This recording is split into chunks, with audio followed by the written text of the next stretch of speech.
Justru itu ditulis. Nah, secara fakta, waktu mereka jatuh dalam dosa, itu kesalahan fatal atau ringan? Fatal. Merusak semua rencananya. Ngeri, saudara.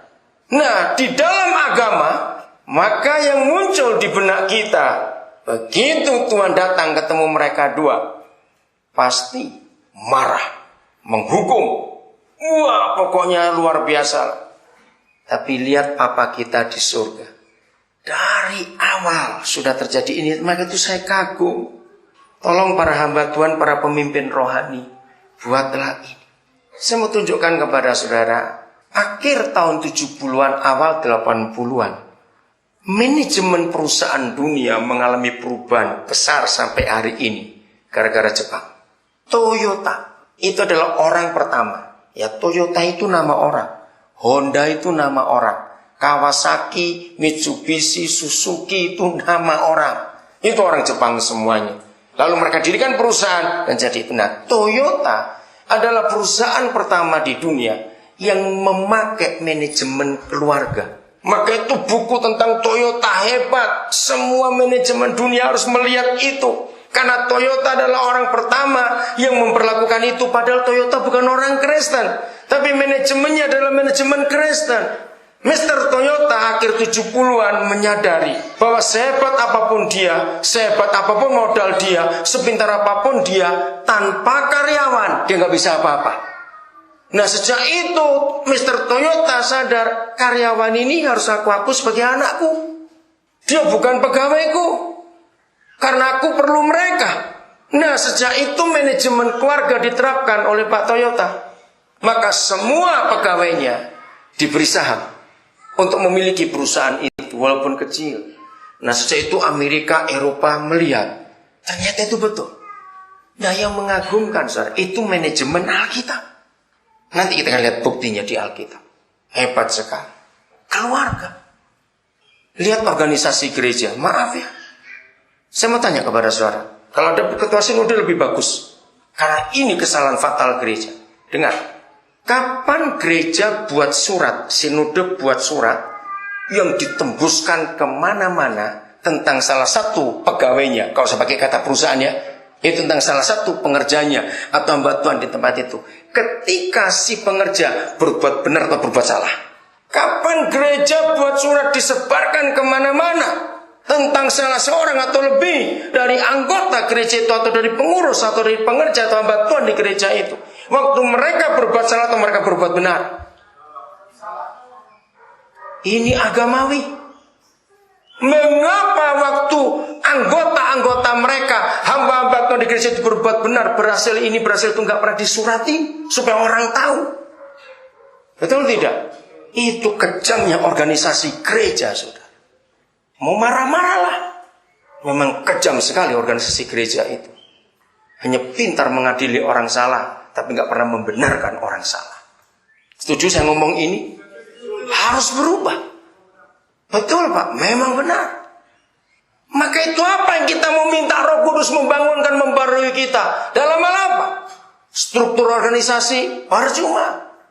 Karena Roh Kudus gak bisa diatur oleh organisasi. Sejarah mencatat itu. Semua kegerakan yang hebat di dunia, pasti Roh Kudus tidak pernah minta izin kepada ketua sinode dulu. Dia bekerja langsung, dan itu hebat sekali. Maka itu jangan kaku gereja dengan organisasi. Peraturan yang tertinggi adalah Alkitab, bukan ADART kita. Betul? Harus apa-apa Alkitab. Jangan kalau duduk langsung buka anggaran dasar, anggaran rumah tangga. Bukan, buka Alkitab. Ini aturan yang tertinggi. Harus pakai pola itu. Lihat ayat 8. Ini yang saya kagum, saudara. Ketika Papa tahu mereka dua jatuh dalam dosa. Dia tahu nggak Adam dan Hawa jatuh dalam dosa? Tahu. Lihat ayat 8. Ketika mereka, Adam dan Hawa, mendengar. Mendengar apa? Bunyi langkah Yahweh Tuhan yang berjalan-jalan dalam taman itu pada waktu hari sejuk. Stop dulu sampai di situ. Mendengar suara Papa berjalan-jalan di dalam taman itu pada waktu hari sejuk. Renungkan, ini marah atau tidak Tuhan itu? Ayo, walaupun gak ada kata itu, tapi kita perlu belajar. Dia marah atau tidak? Ayo, dia marah atau tidak? Ayo, ada yang jawab marah, ada yang tidak. Memang cuma satu dan dua, di antara dua. Oke. Kalau marah, nggak mungkin jalan-jalan. Buah, begitu. Di mana dua orang itu? Kenapa dia? Wah, maksudnya teriak begitu dong. Kalau jalan-jalan di hari sejuk, nggak kelihatan marah sekalipun. Ini yang saya kagum. Kapan gereja menunjukkan pribadi yang maha besar seperti itu? Gereja seringkali lebih kejam dari Tuhan sendiri. Betul atau tidak?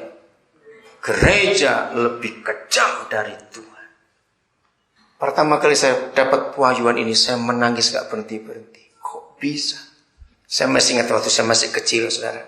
Saya sudah ikut sekolah minggu karena dari kakek nenek saya sudah Kristen, papa mama saya Kristen. Nah, saya tuh punya cacat lahir, kelainan usus. Dokter bilang saya hanya berumur sampai 6 tahun, saya pasti mati. Karena gak ada obatnya tahun itu. Dokter bilang kepada orang tua kami, kalau sampai mau sembuh bawa ke Jepang atau ke Amerika. Gak mungkin. Uang dari mana juga zaman itu Indonesia masih susah sekali. Lalu saya ingat doa mama saya. Dia bilang, Tuhan kalau memang Tuhan sembuhkan biar dia sembuh. Kalau mati ya sudah. Kami gak bisa apa-apa. Nah kalau saya sakit datang itu sudah menderita sekali. Sudah gak bisa diapa-apain. Tunggu sembuh sendiri karena obat tidak ada. Nah satu kali waktu saya berpikir gini. Dalam perjalanan sekolah minggu kan diajarkan semua penyakit itu karena dosanya Adam dan Hawa. Atau semuanya begitu. Nah, saya tuh mikir, Tuhan kenapa waktu Hawa mau ambil buah itu, tangannya kok nggak dibuat rematik sehingga kaku nggak bisa petik. Nah itu logika anak-anak bukan? Bisa nggak Tuhan buat tangannya Hawa rematik sehingga nggak petik buah itu? Bisa dong. Kenapa nggak dibuat? Sakit saya makin parah, saudara. Sampai betul-betul saya mau mati, saya nggak tahan. Maaf ya kalau saya datang sakit itu, saya tuh muntah nggak bisa berhenti, nggak bisa. Mau dikasih apa saja tidak bisa. Kalau saya datang sakit itu usus saya itu bermasalah. Nah ketika makin sakit ini masih logika anak-anak. Saya mikir gini, Tuhan yang salah kan cuma 2 orang. Kenapa Tuhan nggak bunuh mereka lalu buat lagi? Boleh nggak saya berpikir seperti itu? Namanya anak-anak. Apa susahnya bunuh 2 orang buat lagi daripada seluruh dunia menderita seperti ini? Kenapa dia nggak bunuh mereka 2? Karena anaknya. Betul? Suatu hari saudara, waktu saya kelas 3 SD kalau tidak salah, papa saya itu seorang wartawan. Dia meninggal umur 31 tahun, saya umur 9 tahun waktu ditinggal itu.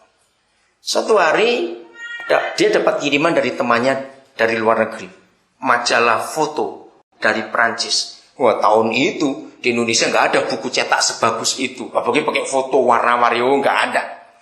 Sampai tahun 80-an aja masih pakai stensilan. Saya membuat warta gereja itu masih pakai stensil tahun 80-an. Ini tahun 60-an awal. Nah, datang majalah bagus sekali, majalah foto. Jadi tebel-tebel halamannya itu fotonya bagus-bagus. Nah, waktu saya lagi makan pisang goreng, saya lewat di mejanya papa saya. Saya lihat majalah foto itu. Anak kecil kelas 3 SD belum mikir jauh. Saudara, saya ambil tangan saya penuh minyak, bayangkan pisang gorengnya di tangan. Saya bukain majalah itu sambil nyam-nyam makan, buka. Setelah hampir habis halamannya, saya baru sadar minyaknya di situ semua. Saya takut, pasti marah, papa saya pasti marah. Karena nggak cuma mahalnya, bukan soal harganya, nggak ada lagi, nggak bisa dibeli di Indonesia, tunggu kiriman lagi. Wah, saya kaget. Belum sadar saya kagetnya itu papa saya lewat. Dia lihat saya lagi ketakutan. Begitu dia lihat bukunya minyak semua. Itu selama dia hidup saya jadi anaknya, saya belum pernah lihat papa saya semarah itu. Kalau saya gambarkan seperti dia itu memakan saya. Gitu. Bisa bayangkan ya kemarahannya itu. Saudara, di situ saya muncul pertanyaan saya. Kenapa dia nggak bunuh saya terus buat lagi? Ngerti ilustrasi itu? Dia nggak mungkin bunuh saya.